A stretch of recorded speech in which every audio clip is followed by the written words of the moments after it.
WWE का ऐसा match जिसके लिए WWE फैंस अभी से नहीं बल्कि कई महीनों पहले से बेसब्र है। उस मैच का नाम है Roman Reigns versus Bron Breakker, Spear versus Spear का मैच। ये मैच बैकलैश में हो सकता है या फिर नहीं, ये सारी बातें मैं आप लोगों को इस वीडियो में बताने वाला हूं, तो इस वीडियो को आखिर तक जरूर देखिएगा। मिस करने की गलती से भी मत कीजिएगा। लेकिन इससे पहले मैं इस वीडियो को शुरू करूं, मैं आप लोगों को बता देता हूं कि बैकलैश कब देगा और इसे हम लोग कहां देख सकते हैं। तो बैकलैश देगा 11 मई 2025 को सुबह के 5:30 बजे और इसे हम लोग सिर्फ नेटफ्लिक्स पे देख सकते हैं। लेकिन अगर आप लोगों के पास नेटफ्लिक्स नहीं है तो टेंशन लेने की थोड़ी भी बात नहीं है।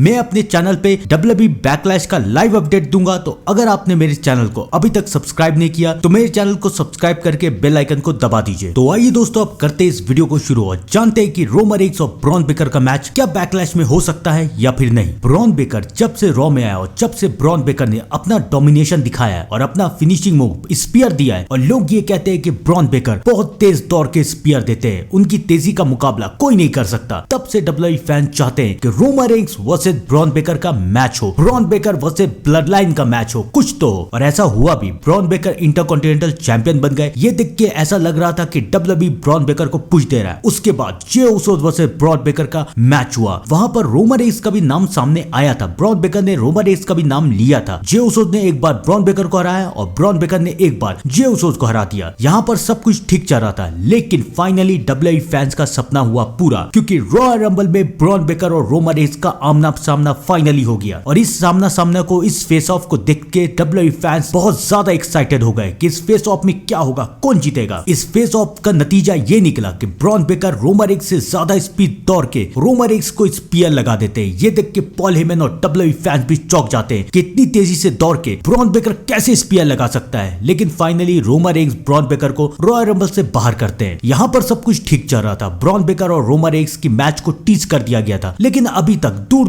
तक ना ब्रॉन बेकर था ना रोमन रेंस था। उसके बाद आया रेसलमेनिया 41, जब पॉल हेमन ने रोमन रेंस और सीएम पंक दोनों को धोखा दे दिया। और फिर आया रॉ में सेथ रॉलिंस और पॉल हेमन आए और उन दोनों से बदला लेने के लिए रोमन रेंस और सीएम पंक भी वहां पर आए। सेथ रॉलिंस ने सीएम पंक को तो काबू में कर लिया, लेकिन रोमन रेंस जब वहां पर आते हैं तो रोमन रेंस ने एक स्पीयर लगाया सेथ रॉलिंस को और उसके बाद वो पॉल हेमन को स्पीयर लगाना चाहते थे। आप लोग याद कीजिए, रेसलमेनिया 41 के बाद मैंने आप लोगों को ये कह दिया था कि सेथ रॉलिंस अपने टीम में अकेले नहीं रहेंगे, बल्कि सेथ रॉलिंस की टीम में और भी सुपरस्टार आएंगे। और उसके बाद एंट्री होती है एक बहुत बड़े स्टार की, और वो रोमन रेंस को स्पीयर लगा देता है। और वो और कोई नहीं है बल्कि है ब्रॉन बेकर। ब्रॉन बेकर एक बार नहीं बल्कि 2 बार 3 बार रोमन रेंस को स्पीयर लगाता है। और ये देख के तो WWE ने तय कर दिया है कि Bron Breakker versus Roman Reigns का मैच होगा। जैसा कि मैं अपने कई सारे वीडियोस में आप लोगों को बता देता हूं कि WWE अपने अपकमिंग मैचेस को टीज करती है। WWE फैंस को ये बताती है कि देखो ये मैच होने वाला है। याद कीजिए डैमियन प्रीस्ट और ड्रू मैकिंटायर का मैच कैसे हुआ था। पहले इन दोनों का फेस ऑफ हुआ रॉयल रंबल में, फिर एलिमिनेशन चैम्बर में, फिर रॉ में, फिर रेसलमेनिया में। ऐसे करके इन दोनों के मैच को टीज किया गया। WWE अपने फैंस को ये हिंट्स दे रही थी कि अब Drew McIntyre versus Damian priest का मैच होने वाला है, और वो हुआ भी। वैसे ही अगर हम लोग रोमन रेंस और ब्रॉन बेकर के करियर को देखेंगे तो हम लोगों को समझ में आ जाएगा कि अब रोमन रेंस और ब्रॉन बेकर का मैच होने वाला है। पहले रॉ में ब्रॉन बेकर रोमन रेंस का नाम लेते हैं, फिर रॉयल रंबल में रोमन रेंस और ब्रॉन बेकर का आमना सामना होता है। ब्रॉन बेकर रोमन को स्पीयर लगाते हैं, रोमन ब्रॉन बेकर को बाहर करते हैं, और उसके बाद ब्रॉन बेकर सेथ रॉलिंस की टीम का हिस्सा बन के आते हैं और सबसे पहले अटैक करते हैं रोमन रेंस के ऊपर। वो सीएम पंक के टाइम पे क्यों नहीं आए, रोमन रेंस के टाइम पे ही क्यों आए, रोमन रेंस के ऊपर ही अटैक करते हैं, वो भी स्पीयर से। ये साफ है कि WWE हमें टीज कर रही है रोमन रेंस और ब्रॉन बेकर का मैच। बैकलैश से पहले एक स्मैकडाउन बाकी है, तो इस स्मैकडाउन में ये भी हो सकता है कि शायद रोमन रेंस रिटर्न आ जाए और रोमन रेंस ब्रॉन बेकर को चैलेंज कर दे। रोमन रेंस और सेथ रॉलिंस का मैच बहुत बार हो चुका है, लेकिन रोमन रेंस और ब्रॉन बेकर का मैच एक बार भी नहीं हुआ है। वैसे भी WWE अभी ब्रॉन बेकर को पुश दे रहा है, वैसे भी नए टैलेंट को पुश देना जरूरी है। सेथ रॉलिंस को पहले से पुश दिया गया है, तो अब बारी ब्रॉन बेकर की है कि Roman Reigns versus Bron Breakker का मैच हो। और ये भी हो सकता है कि इनका मैच बैकलैश 2025 में हो। लेकिन अगर ये मैच बैकलैश में नहीं हुआ तो टेंशन लेने की थोड़ी भी बात नहीं है। ये मैच आने वाले वीक्स में हमें देखने को जरूर मिलेगा। तो आप लोग भी कमेंट में जरूर बताइए कि Roman Reigns versus Bron Breakker के मैच के लिए आप लोग कितने ज्यादा एक्साइटेड है। तब तक के लिए thank you and good bye.